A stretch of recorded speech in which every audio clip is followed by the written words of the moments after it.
دا ورور وایي چې زه کور کې ځان سره کوترې او داسې نور مارغان ساتمه، خوراک مراک وله ورکوو، نو دې کې زکات شته او که نه؟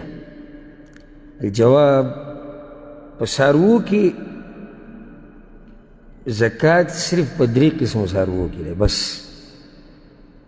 اوښ، غوا او بیزې ګډې، بس صرف په دې کې زکات دی.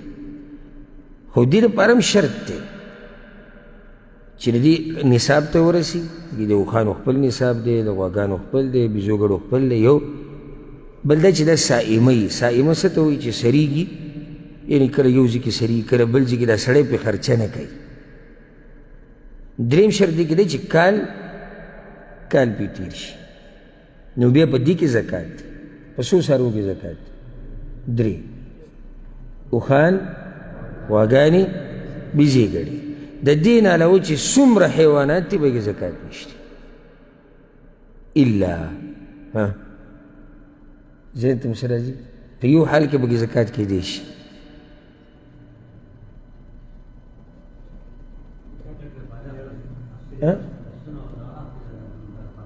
بارک الله فیک وزادک الله علما. چې کله پې تجارت کوي، نو تجارت چې کوي بیا په هغه پیسو کې زکات دی که هغه چېرته نصاب ته ورسي ګټه چې ده. لکه یو سړی دی کوترې مارغان دا ساتي او په دې څه کوي؟ تجارت کوي. نو اوس دا زکات په دې دغه کې نه دی، په دې کوترو کې یا مارغانو کې چنچڼو کې نه دی. زکات په څه کې دی؟